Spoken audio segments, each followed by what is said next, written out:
Oke, baik, saya mengingatkan kembali untuk bisa tetap mengisi daftar hadir di e-kampus ya. Nanti buat teman-teman tolong diinfokan, saya infokan juga di grup, tetap yang menuliskan ketidakhadirannya di e-kampus dengan menyertakan alasan. Nah, minggu lalu itu banyak sekali yang tidak menuliskan dan tidak tahu ya, tidak maksudnya saya tidak perlu mengingatkan, menyampaikan saja yang tidak hadir siapa, tapi ya karena saya tidak menyampaikan di grup, otomatis nggak ada yang menulis, padahal itu sudah menjadi kewajiban setiap pertemuan. Nah, terus UTS sudah saya periksa ya, sudah bisa dilihat belum di kampus?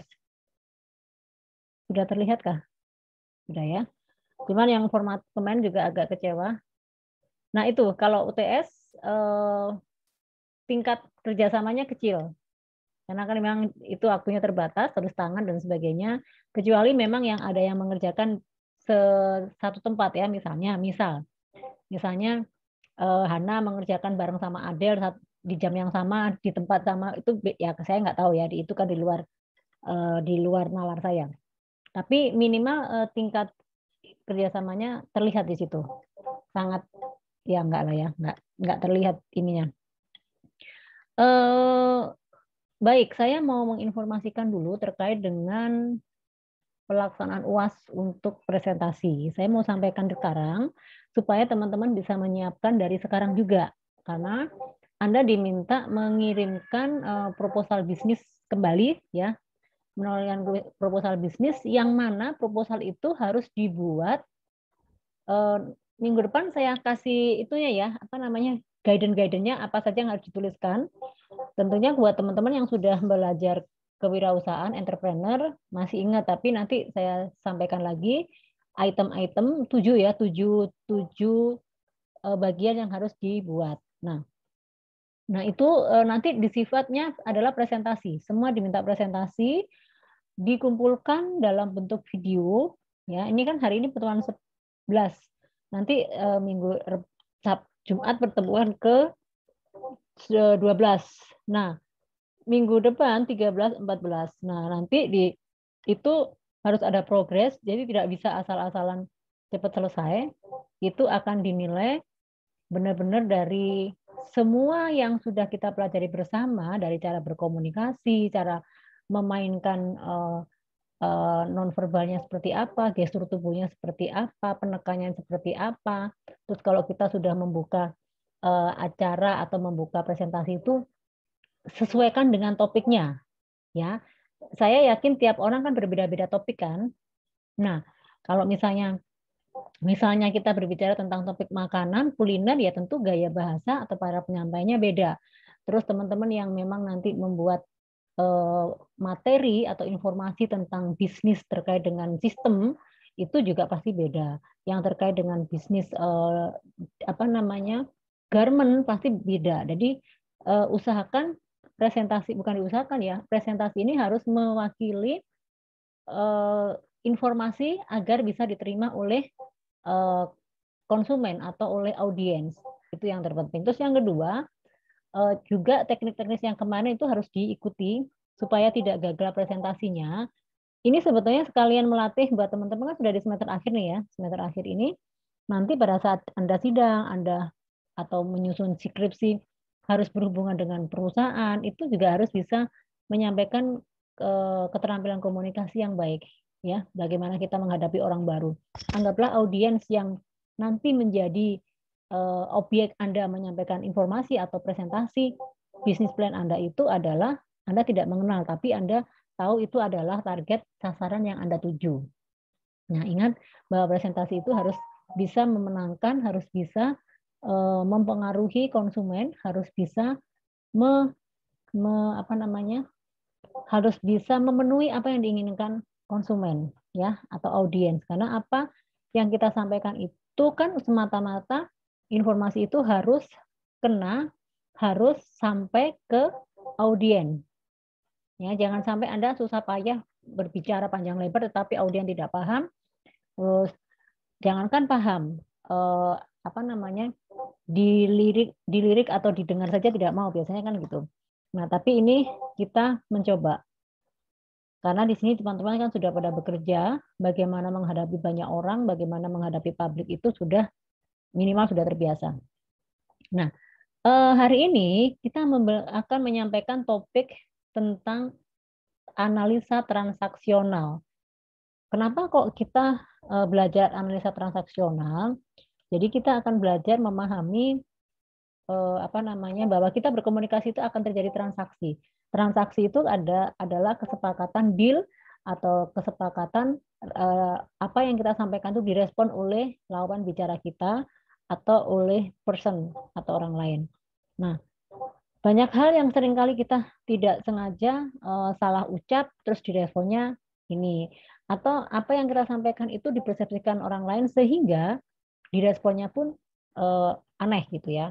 Misalnya kita membuat sindiran gitu ya, membuat kalimat atau kata-kata sindiran. Terus kalau ada yang tidak berkenan langsung mukanya berubah. Langsung dia merespon tidak harus dengan kata-kata. Jadi apa yang kita sampaikan itu tidak selamanya informasi yang kita sampaikan itu langsung direspon dengan cara verbal, tapi bisa juga dengan non verbal.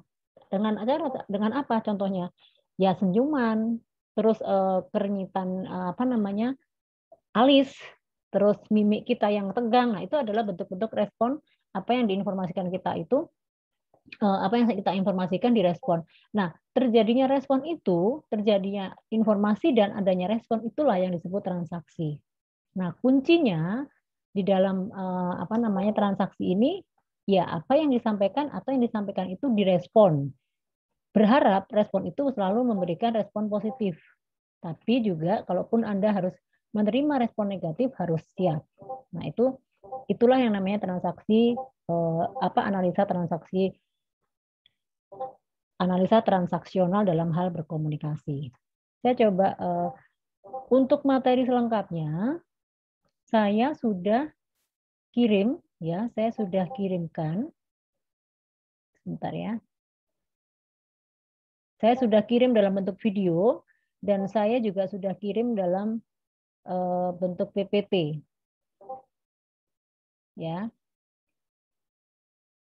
Dalam PPT itu artinya untuk bahan bacaan. Nah, video itu ada sedikit penjelasan. Sebenarnya sama dengan yang saya sampaikan, makanya saya tidak terlalu panjang menyampaikan hal ini supaya teman-teman juga bisa menyiapkan supaya nyambung. Karena ini nyambung juga dengan rencana yang akan kita buat dalam presentasi di UAS nanti. Sebentar. Formatif saya tidak akan adakan, ya. Formatif tidak akan saya adakan, tetapi gantinya nilai formatif adalah bisnis plan yang Anda kirimkan. Jadi pilihan ada dua. Kalau bisnis plan itu kan secara lengkap ya. Kalau presentasi itu kita harus membuat dalam bentuk PPT yang mana presentasi itu mewakili atau disampaikan secara sari atau garis besarnya saja. Ya. Nih coba ya.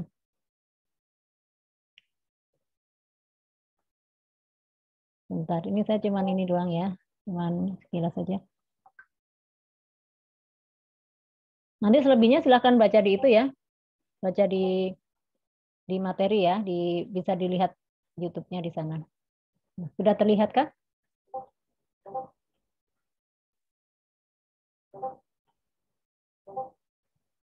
Sudah terlihat? Oke. Jadi saya nggak akan bahas ini sebagian saja karena semua sudah ada. Jadi ini ya kan?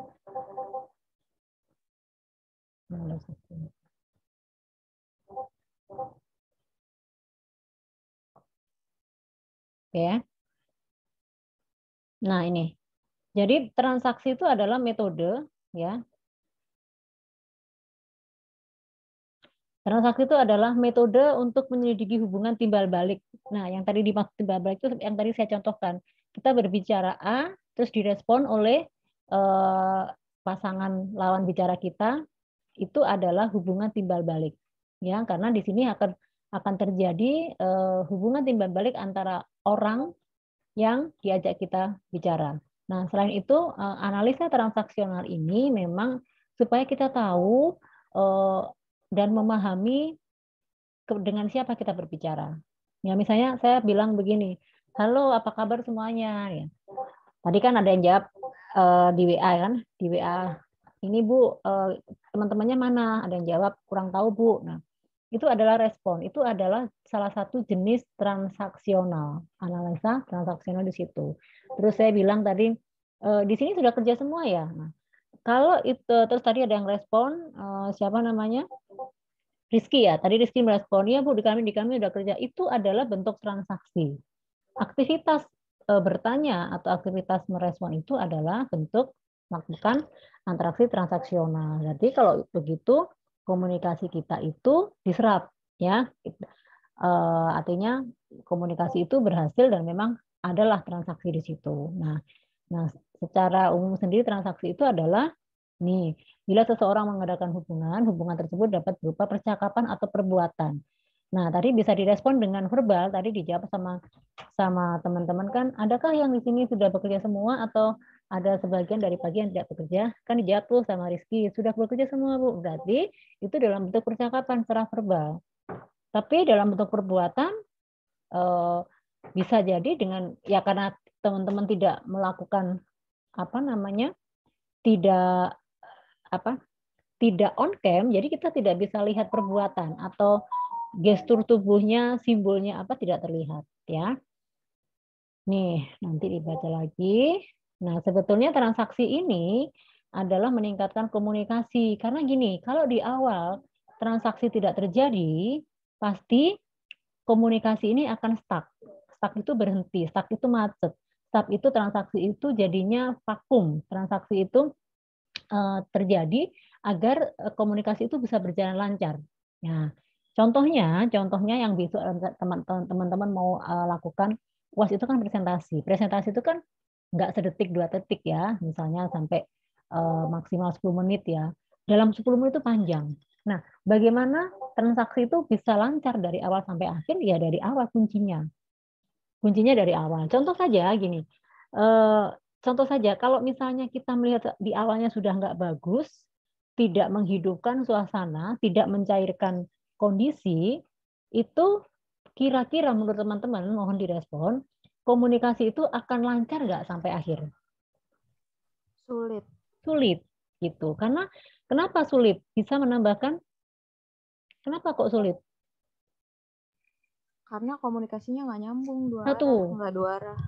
komunikasi nggak nyambung. Yang kedua, responnya sudah anggot-anggotan ya istilahnya gitu ya. Audien itu sudah tidak sepaham, tidak sejalan, tidak sejalur. Kalau sesuatu tidak sejalan, tidak sehati, itu jalurnya akan berseberangan, ya, akan terjadi deviasi. Dan kalau dalam komunikasi ada miss. Nah, intinya kalau misalnya bahasa itunya kan layaknya kita memberikan menggarami lautan. Percuma kan sia-sia kan? Kita berbicara panjang lebar tapi tidak dianggap atau tidak respon.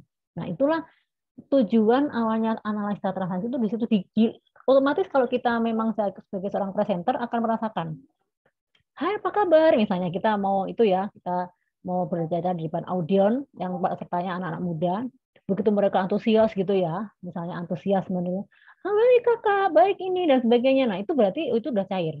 Nah, berarti mereka siap menerima kita. Nah, terus yang kedua memang ini tadi, jadi berharap komunikasi atau transaksi itu mengharapkan ada respon atau perubahan dari lawan bicara.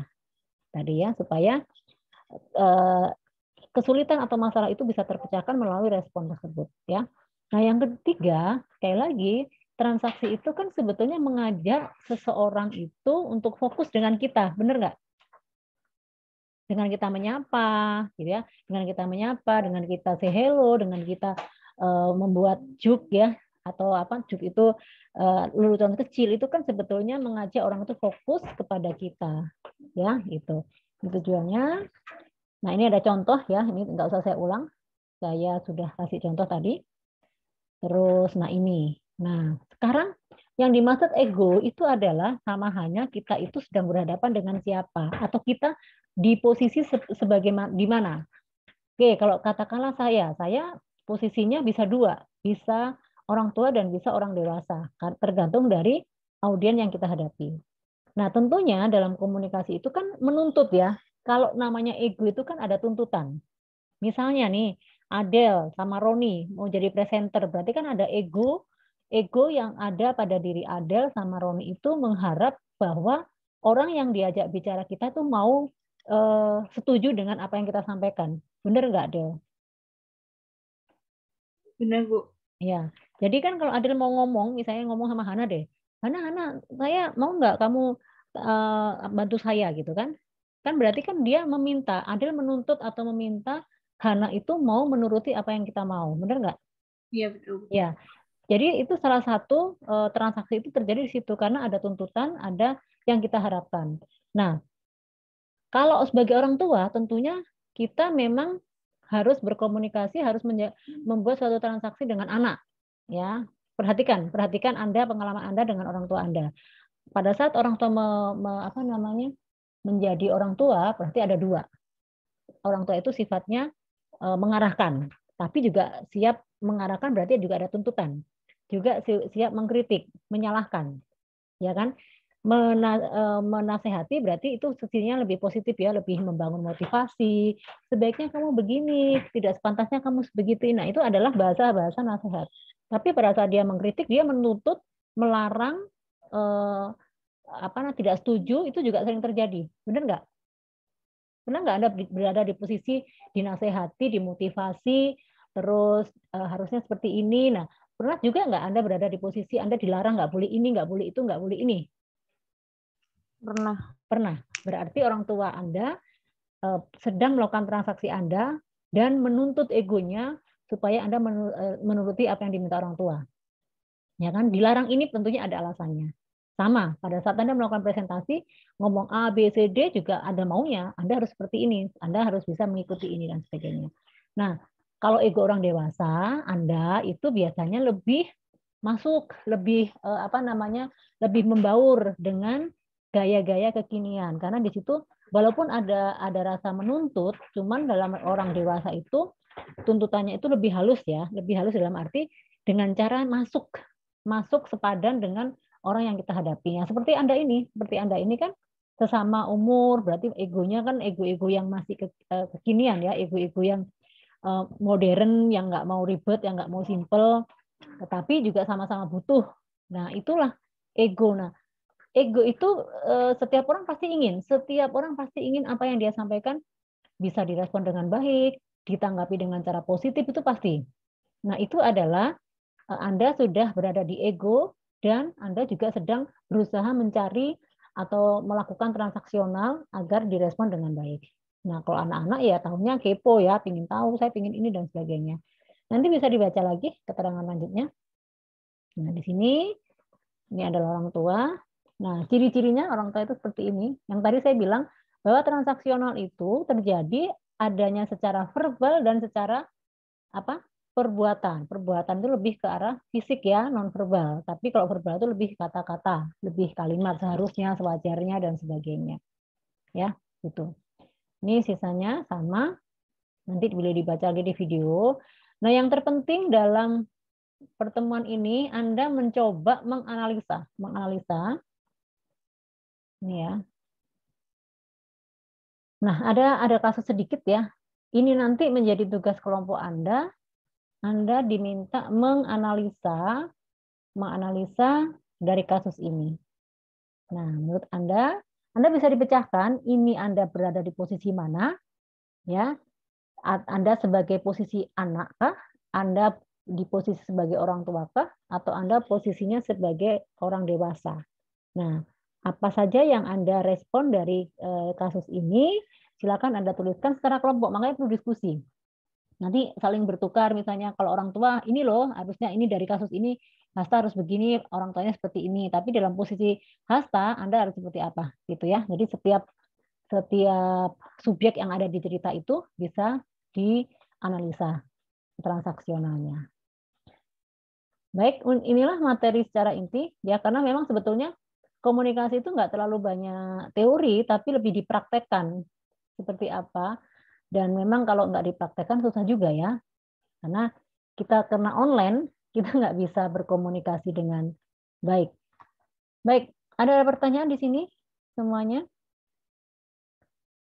Ada yang Bu, mau mohon maaf, ditanyakan? Bu. Ya, Untuk UAS nanti berarti praktek ya, Bu, langsung ya, Bu? praktek, tapi dalam bentuk video ya, presentasi.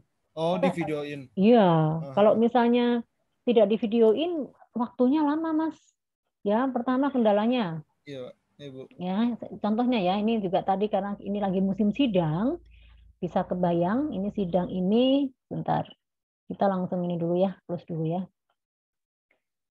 Sidang itu kan dibuat video ya, kalau nggak ditolong video, kita nggak bisa menilai. Karena apa?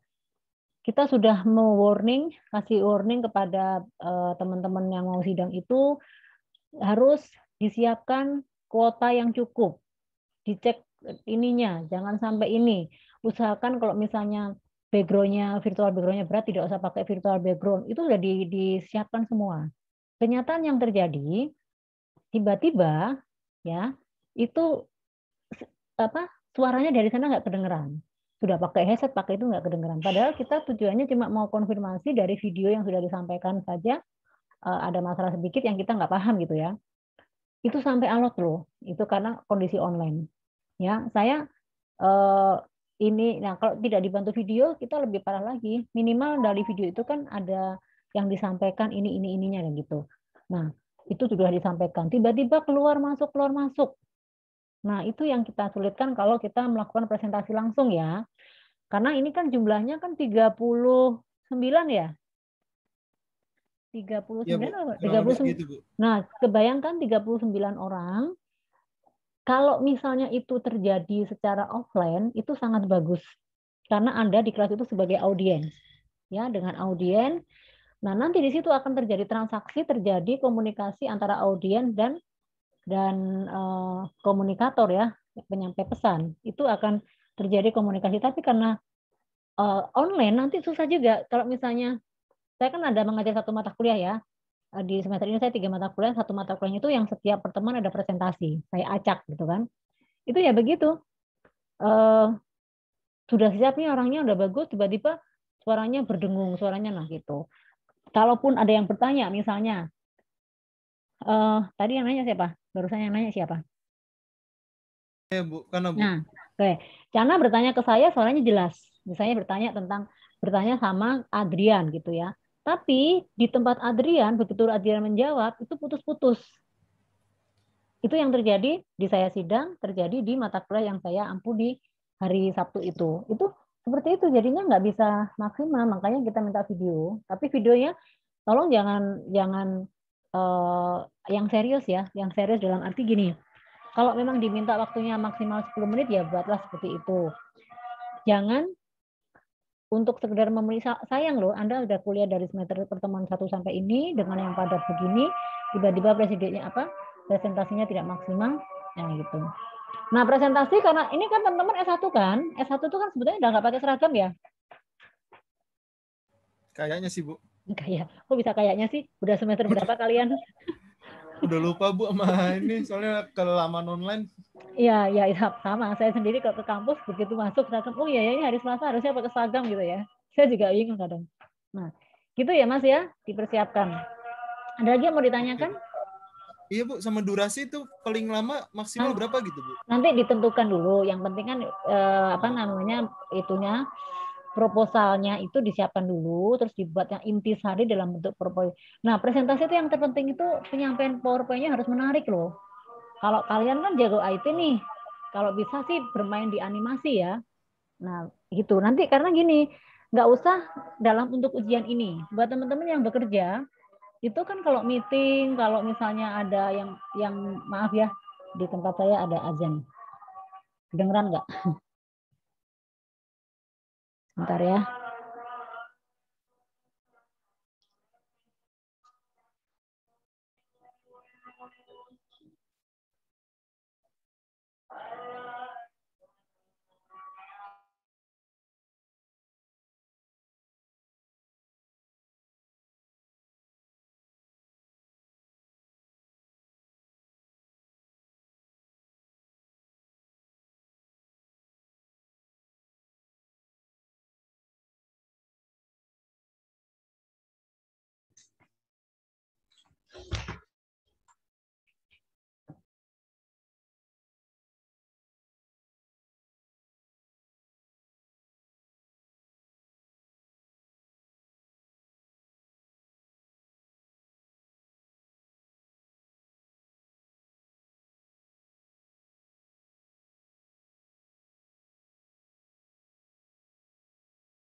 Oke, mohon maaf ya. Jadi yang pertama, nanti minggu depan saya kasih guidance-nya apa-apa yang dibuat. Tapi kalau sudah ada sebetulnya, kalau sudah ada dan itu memang berharapnya sih kemarin waktu ke rapat koordinasi itu berharapnya kalau bisa ini sesuai dengan bidang keahlian. Bisnis plan tapi sesuai dengan bidang keahlian supaya nanti bisa menjual produk atau bisa menjual aplikasi atau sistem dari bidang keilmuan Anda. Berharapnya seperti itu. Waktu timnya ya, gitu. Nah, untuk durasi waktunya sih memang biasanya maksimal 10 menit maksimal ya. 7 sampai 10 menit lah gitu. Karena itu nanti kan harus ada dari mulai pembukaan, isi sampai closing-nya harus ada. Gitu ya, Mas ya. Ada lagi mau ditanyakan? Bu, Ya. maaf Bu,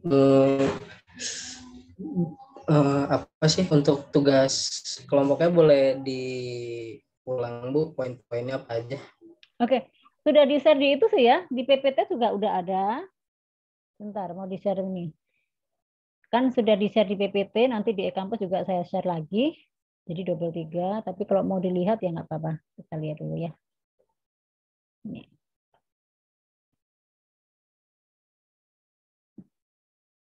Sudah terlihat di sini? Ini tugas kelompok. Mungkin saya mengingatkan kembali.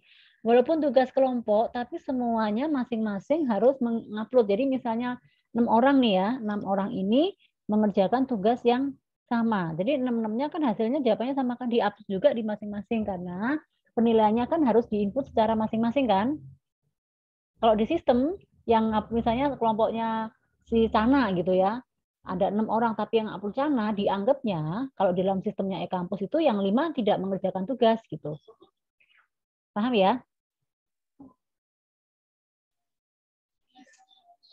Ini adalah ini Mas kasusnya. Ini ada cerita. Ini Asa adalah anak yang patuh menurut kepada orang tuanya dan seterusnya. Nah, di sini ada 2 tokoh, anak dan bapak. Benar nggak? Ada orang tua ya? Ya, Bu. Anak dan orang tua. Artinya Anda diminta menganalisa sebagai anak apa ya? Di sini ada materinya ada di kalau sebagai anak itu apa yang terjadi melihat dari sisi anak dan sisi orang tua. Ya. Coba saya lihat di sini dulu. Berarti cerita dulu bacanya. Nah, di sini anak-anak itu dia masuk kelompok yang mana? Si Hasa itu masuk anak yang alamiah, anak berontakkah, anak penyelesaian. Nah, dia itu terlihat dari cerita tadi. Dari percakapan antara orang tua dan anak. Nah, dari komunikasi itu terjadi, oh ini dia masuk anak ini. Buktinya dari sini loh, misalnya dia anak alamiah. Si Hasa berarti orangnya penurut, ya dia apa namanya? Anaknya ceria, anaknya spontan, keponya tinggi. Nah, itu adalah anak-anak alamiah. Tapi kalau misalnya Hasta berada di posisi anak berontak, berarti dia pasti ada bantahan-bantahan yang terjadi pada cerita tadi ya, cerita singkat tadi. Ya, maka apa yang terlihat di situ? Nah, nanti Anda menganalisa berdasarkan ini. Nah, bapaknya pada saat berdiskusi atau berbicara dengan Hasta itu, dia posisinya sebagai apa bapaknya? Memberi nasihat atau mengkritik. Nah, di sini Anda bisa melihat. Ini kan? Dia jarang sekali diberikan membuat pilihan dengan ini Anda bisa menganalisa, oh bapaknya lagi ini, orang tuanya lagi posisinya menasehati atau mengkritik sehingga muncullah sifat yang mana saya nggak tahu apakah memberontak, alamiah atau nah itu sih jadi supaya Anda tahu bahwa terjadi komunikasi, terjadi antara transaksi, analisa transaksi antara orang tua di mana anak ini dan bapak seperti ini atau orang tua lah, bukan bapak saja ya. Paham Mas Ahmad Mustafa? Ya Bu, baik Bu. Berarti ya. Di sini ada 2 kondisi maksudnya Bu ya? Berdasarkan yang ada di materi begitu, betul. penganalisaannya gitu Bu ya? Dalam konteks komunikasi itu, analisa apa yang terjadi? Nah, kita melihat dari egonya, karena di situ ada orang tua dan juga ada anak ya. Kalau dari ceritanya kita nggak ada orang dewasa nggak ada, karena anak dan orang tua, benar nggak? Iya Bu. Yang lain mungkin bisa nih ya. Nah di sini terlihatlah dari percakapan atau kalimat ini terlihat Hasta masuk kelompok yang mana di sini kan. Nah Hasta masuk kelompok yang mana? Dicirikan dengan apa? Nah nanti dicirikan dari sini. Nah bapaknya dalam cerita itu dia berada di posisi apa? Ya dalam arti gini, dia waktu itu sedang berbicara dengan Hasta pada saat menjadi orang tua pengkritik atau sebagai orang tua pemelihara. Kalau memelihara berarti sifatnya dia sedang melakukan nasihat, memberikan nasihat, membimbing, ini kurang M, mengajar atau mengasuh atau memberi motivasi. Tapi kalau mengkritik berarti ada kalimat-kalimat atau perkataan atau kalimat yang menyatakan dia menegur, dia mempengaruhi, dia curiga. Nah, itu terlihat dari cerita ini. Paham kan? Paham, Bu. Oke, yang lain paham? Yang lainnya bagaimana? Paham, Paham, Bu? Bu. Cukup, Benar Bu. ya? Jadi, Bu, ya, mau nanya Bu, silakan masalah dia. tugasnya berarti ini kita cuma nentuin status egonya aja ya? Iya, dibuktikan dari apa? Nggak ngomongin sudut pandangnya. Loh iya, ini. Jadi setiap orang ini, setiap kelompok akan memiliki argumen yang berbeda-beda. Ya.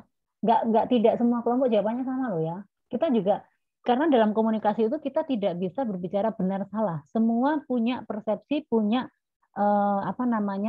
cara pandang yang berbeda. Ya. Kembali lagi, kalaupun sama pasti alasannya berbeda. Jadi gini, saya luruskan. Tugas ini Anda mengelompokkan dulu antara egonya anak dan egonya orang tua. Saya udah ngasih clue ya, ini anak dan orang tua. Ya kan? Yang kedua, si anak ini dalam cerita ini di posisi yang mana? Anak kan dibagi 3 kan tadi. Ada anak alamiah, ya kan? Ada anak pemberontak dan anak yang terakhir tadi itu. Anak apa? Ya. Cirinya apa? Kelihatan dari sini. Nah, orang tua juga pada saat itu egonya orang tua itu ada 2. Orang tua sebagai pemelihara dan orang tua sebagai pengkritik. Dalam kasus ini, orang tua di posisi yang mana? Kalau dia pengkritik, dibuktikan dari kalimat yang mana? Ya, kalau dia pemelihara, terlihat di kalimat yang mana? Terus ada nggak di situ fisiknya atau secara simbol, secara verbal tertulis nggak? Gitu. Nah, ini cuman gitu aja sih, mengidentifikasi, menganalisa itu juga sama dengan mengidentifikasi, mengkotak-kotakkan, mengkelompokkan, oh ini maksudnya seperti itu. Nah, kenapa Anda juga belajar seperti ini? Ya, Anda belajar seperti ini ya. Nanti pada saat ada presentasi, Anda juga akan berhadapan dengan audiens yang berbeda-beda, yang Anda harus bisa menempatkan. Kepada siapa audiens itu, misalnya anak-anak, Anda itu adalah anak-anak misalnya, berarti Anda harus seperti apa? Transaksi yang harus dilakukan seperti apa? Kalau audiensnya orang tua, Anda harus menyampaikan seperti apa? Gitu. Ya, pasti semua akan ada transaksi gitu. Paham? Ada yang mau ditanyakan lagi? Bisa lah. Cukup, Bu, kayaknya, Bu. Komunikasi itu gampang, cuman butuh ini aja, keterampilan karena perkata-kataan itu yang kita sampaikan itu pasti akan muncul persepsi perbedaan-perbedaan, itu udah wajar ya. Baik, sudah cukup, sudah paham semua? Cukup, Bu. Oke ya, saya ingatkan kembali untuk kembali mengisi absensi ya di e-kampus dan juga di sini, dan tolong disampaikan juga nanti saya buat listnya, yang tidak ada di Zoom tolong juga menuliskan daftar alasannya apa. Kalau begitu berarti saya cukupkan juga ya untuk hari ini, bukan berarti selesai ya. Silakan Anda kembali ke e-kampus, download atau lihat video lagi, nggak apa-apa. Tapi yang video ini saya record lagi, saya dulu ya, yang di e-kampus adalah video materi. Oke, baik, kalau tidak ada, sekali lagi saya harus cukupkan. Terima kasih yang buat sudah semangat untuk tetap setia dan hadir di perkuliahan ini. Semoga bisa memberikan manfaat. Tetap semangat, jaga selalu prokes. Semoga kita dijauhkan dari hal-hal yang tidak diperkenankan. Adrian, apa kabar? Adrian itu alumni dari Bina Insani ya? Iya, benar Ibu. Makanya saya pernah lihat-lihat, kamu angkatan berapa dulu? D3 apa? MI kan? D3, iya, MI angkatan 13 ya Ibu. Oh iya, pantesan saya pernah lihat Adrian gitu, karena nggak tiba-tiba muncul. Ya. Semoga cepat lulus ya buat semuanya. Baik, amin Bu. Baik semuanya, saya ucapkan terima kasih atas perhatiannya. Kita ketemu lagi di e-kampus dan ketemu di pertemuan berikutnya. Tetap semangat semuanya. Salam sehat buat kita semua. Selamat malam. Selamat malam, Bu. Malam. Malam, Bu. Ya, malam semuanya.